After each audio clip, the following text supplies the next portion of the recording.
And I'm Christine Rothdeutsch. And today we're going to talk about networking, which, as we all know, is an important topic for your business and a positioned go to activity to help you grow and expand your business. The question is, though, is there more required for productive networking than just showing up? Christine, what do you have to say about that? Well, as we were talking earlier, I said I got some stories. I can personally attest to that. Just showing up doesn't work.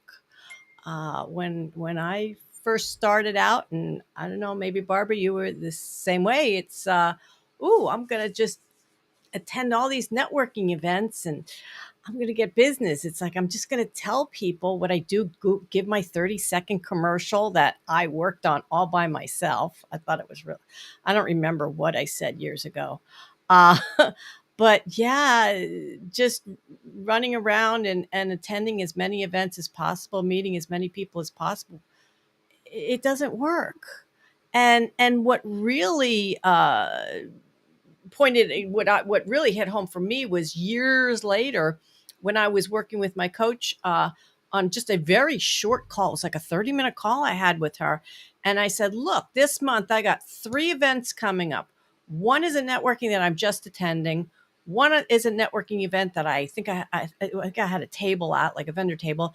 And another one I had a speaking spot at. I said, so help me understand what I need to plan on before I walk in the door, after I walk in the door, and after I leave. What are the things? And in 30 minutes, we just nailed everything. And I was like, planning. Yeah, that's a great idea. I don't know. Did you have that epiphany in your time networking? So you're absolutely right, because particularly as a new business owner, there's this compulsion because you've heard networking is important to get out to as many events as you can, and you can get a little chicken, like a chicken with your head cut off, right? Going from Yeah. one to the other. But you raised some interesting points. One, you were serving different functions at each of the 3 events.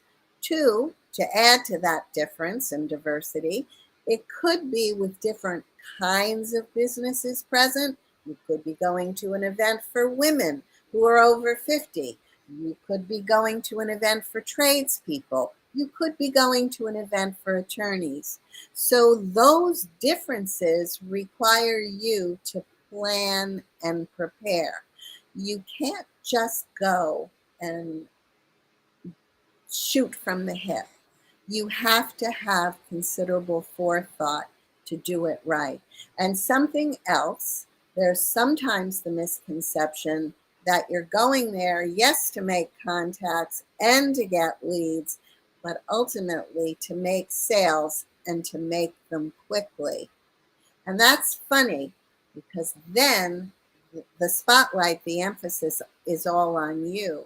When actually, when you're out networking, you have to put the people you meet first. Mhm. You want to draw them out by asking questions, and you want to listen attentively so that you begin to understand their wants and needs. Yeah, very good points, Barbara. And let's just backtrack a little bit when you talked about going to different events. We really do have to do our homework.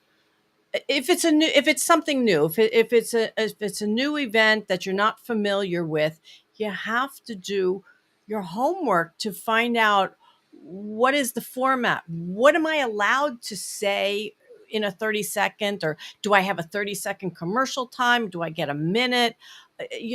Find out ahead of time how things work so that you can prepare. It drives me nuts when guests come to a group that I'm a member of, and this has happened over the years. It doesn't matter what group it is, that somebody is invited as a guest to check it out and everything. And you can tell that they didn't do their homework. They have no clue as to how the meeting runs, what you're allowed to say. And, several of the groups that I've been in have, okay, maybe this is your time to do your 30-second commercial. And later on, we're going to allow people to talk about events they have coming up. And these things are set ahead of time. And yet, in a 30-second commercial, somebody's telling you about an event they got coming up. And well, because I'm a rule follower, I'm like, people, didn't you understand that's for later in the meeting? Well, and part of me says, well, you're wasting time with your 30-second commercial. To me, it just really helps to understand what you're walking into so that you can be best prepared. And that's the thing, too, prepare. Even if it's something that you've been to. I don't know. How do you feel about that, Barbara? I know I get a little complacent at times with something I'm familiar with. Okay, I go to this meeting every month or whatever and everything. And if I don't prepare even just mentally, I might not, say what I wanted to in my 30 second or something, but yeah, it's really every time I need to prepare. So to the point of preparation, um, there's an interest in what you just said of saying the wrong type of thing at the inappropriate time because there's an agenda to the meeting. And one way around that, particularly with groups um, that have visitors, and say you're a visitor, part of that preparedness could even be looking up the group online, finding out who is the president of the meeting. Is there a visitor host? Are there pictures of the members? And maybe you latch on to a few names and a few faces so that when you get there, if no one takes your arm to take care of you and tell you how the meeting is run, having the courage is a strong word, but the comfort level of going up to one of these people whose picture or names you've seen online Mhm. and say, I'm a newbie, I'm a visitor here today. Can you give me some intel on what is expected of me? What is my role at this meeting as a visitor? So that's part of your prep work. And it's also, once you're there, taking the initiative to take charge a bit, certainly of yourself. It doesn't mean you have to be the most outstanding extrovert in the world, but kind of to put on your grown-up pants and Mhm. go out and make your presence known and find out what exactly you're responsible for, if you will, as a newbie when you're there. Right. Yeah. It's just, this is just one small piece of, if you're a business owner, that really shows up of how good of a business owner you are. How good, or maybe you're just, you work for a company and you're in sales and you network. These tips are good for that too. If you're going out and networking to get business ultimately, which is what, like you said, it's all about that.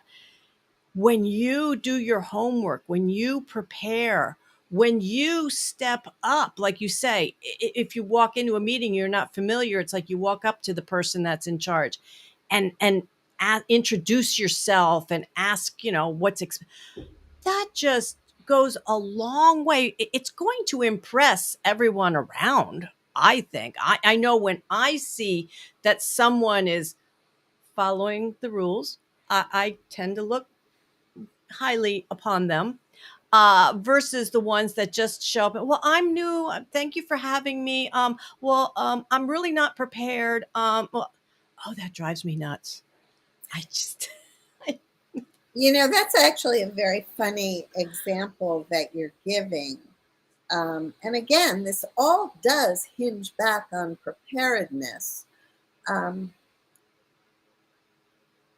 be prepared enough so that you know your own story. You know who you are, you know what makes you tick, you know what gets you up in the morning. And you don't go there with one, a rehearsed speech that Mhm. is over rehearsed.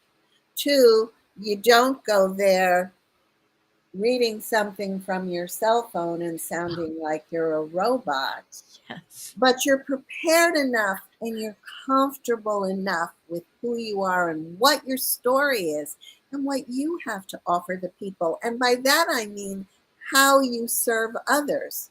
So, again, that's putting the other person first. Yeah. So you can be yourself, so you can be natural. Because at the end of the day, it is when you are your natural self that you inevitably draw people to you, draw Mhm. people who respond to your style, draw Mhm. people to you because your words or your ideas resonate with them, draw people to you because you're showing an interest in them. So Mhm. there's all this stuff that you have to think about. Yeah, yeah, and that's, I think I, I I know I'm, maybe putting a little bit too much on following the rules but I think when you follow the rules, when you respect the time, they're too, most times a lot of these groups are going to time you. Okay, you got 30 seconds for your commercial, and then a bell's going to ding. And if you keep talking and disrespecting the time, I human beings are going to, whether they realize it or not, start to turn off. Well, Um, because first impressions count, right? yes, yes. So it's so important. I can't help myself. I'm a preparer, especially if I'm going into something new. I like to, have as much information as possible. It's like if I know somebody who's in such a group, I'll get a hold of them and say, tell me more, what goes on. Uh, but it just speaks to the level of professionalism when you show up prepared. So it's figuring out what you need to do before you go to something, what you're going to do at that networking event. And we're talking about meetings, but this could be even like the social hours, like mixers, and it's really any type of networking situation that there is a little bit of homework to be done, but knowing what you want to do, what you want to achieve, and not just come away saying, "Oh, that felt good." No, it's Or with a handful of business cards, yeah, will yeah, inevitably get lost in your purse, get lost in your yeah, shirt pocket, or go to the cleaners in your suit pants or whatever. yeah, It's if you're going to network with the goal of growing your business, you really have to put something into it. yeah. And if you find a networking group or an event, maybe an organization holds a monthly event or someone sponsors a monthly or weekly um, networking, you understand that you have the opportunity not just for the sale. As a matter of fact, that should not be your first thought, but you have the opportunity to build relationships and become part of a community or a tribe, as people like to call it today. A place where Mhm. you can go and feel support, a place where you can go and ask questions, bounce ideas off of other people. That's another aspect of networking that can contribute not only to your business growth but also to your personal growth. And that is not to be sidestepped. That Mhm. also is a priority and a takeaway that you want to achieve from networking. Yeah, there's numerous outcomes from meeting new people. It's not like you say just about, oh, the next sale. Maybe people you're meeting are good referral partners. Absolutely. Maybe there's something that somebody's doing socially that you're like, oh my goodness, I do that too. Oh, let's get together, or what, but there's numerous reasons, that you're out there meeting people, and the value that it brings. But when it comes to making the sale, sometimes networking is viewed as the long game because of building, as you say, building the relationships, Barbara. um, I I want the listeners to understand, though, when you do follow up correctly, when you do follow up, when you stay connected, you never know what might happen. When you do let's get together over coffee and get to know each other better. Um, for me, if in my conversation I see that they have a need that I can fill, that I can help them with, I'm going to make an offer. It too often, and again, this is something over the years. I can't tell you how many times I'd walk away from one of those, let's get together and just get to know each other. And I would come away from it saying, I don't even really know what they need. I don't know what they're looking for. It was just, oh, that was a nice chat. Uh, so it doesn't have to be a long game if they or somebody they know has what you offer. Just. I think, by the way, your emphasis on follow up is really cool because, again, just like is showing up enough, and it isn't, um, it's also not a case of when it's over, it's over. So, follow up is vital in a number of ways. Certainly, what you said, pursue the relationship. If there are people where you sensed you have with whom you have synergy, if there's somebody who's like-minded or has a service that pairs well with yours, maybe there's an opportunity for a joint venture.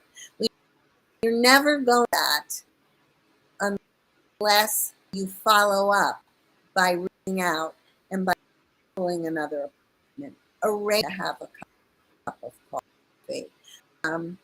And as you finding out more about how they serve people, is there an alignment to what you do or what their need is? Follow up is essential in that regard.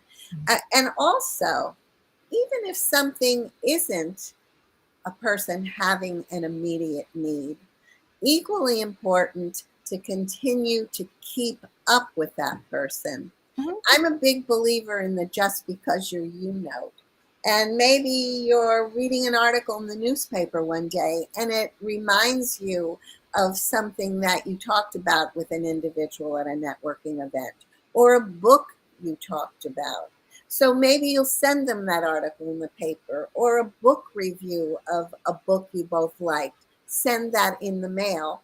Anything to keep the energy level, the conversation, a dialogue going. And finally, part of the follow up is looking inside yourself and doing assessments. What worked and what didn't?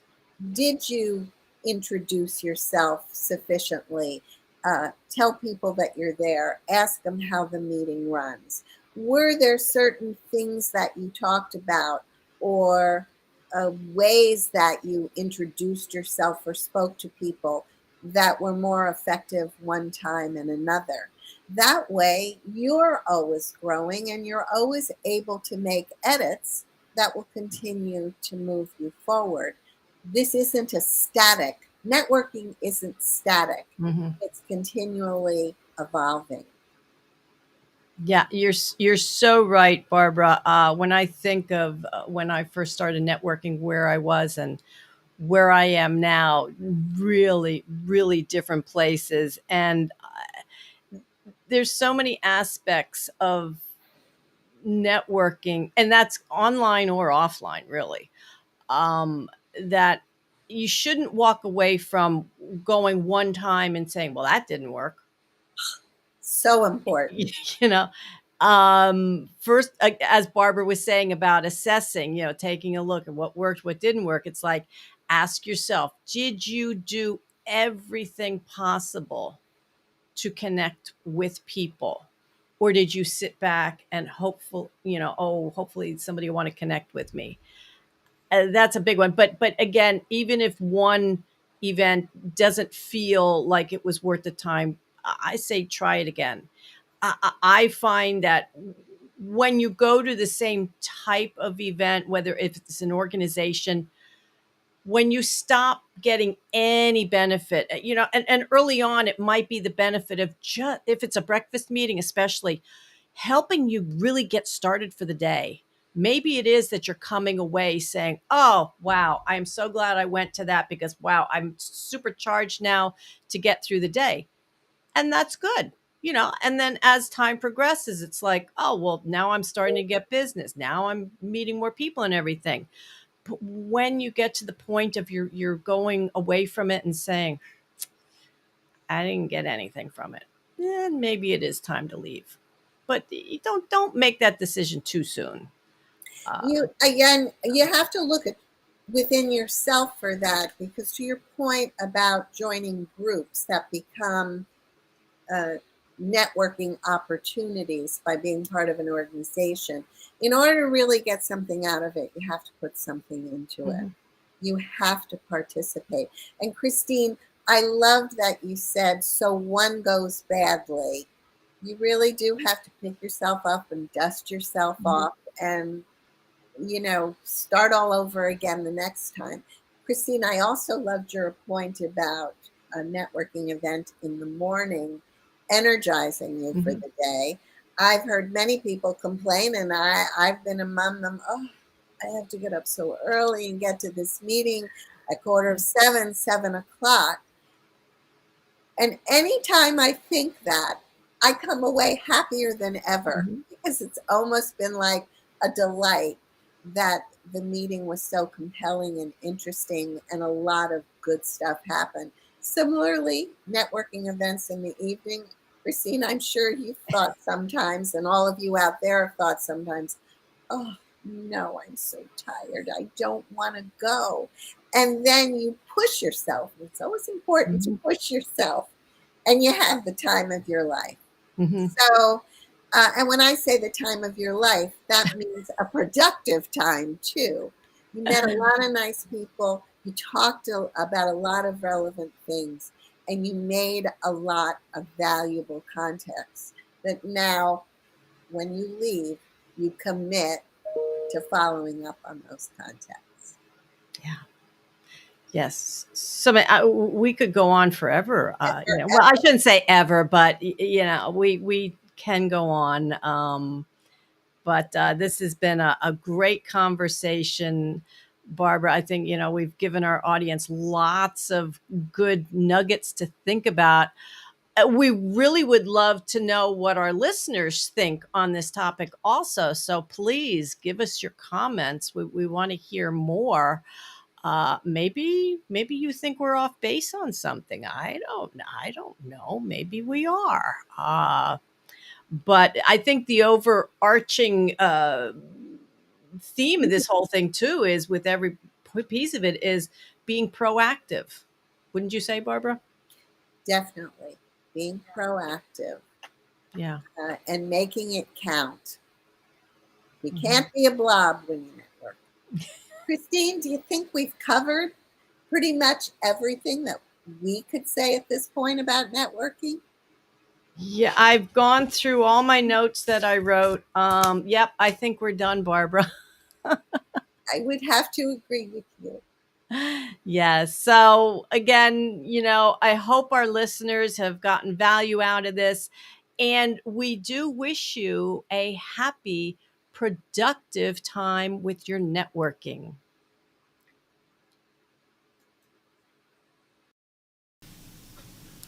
Soapbox Wisdom is hosted by brand messaging and storytelling consultant Barbara Menino and business and mindset coach Christine Rothdeutsch. You can find them online at barbaramenino.com and Christine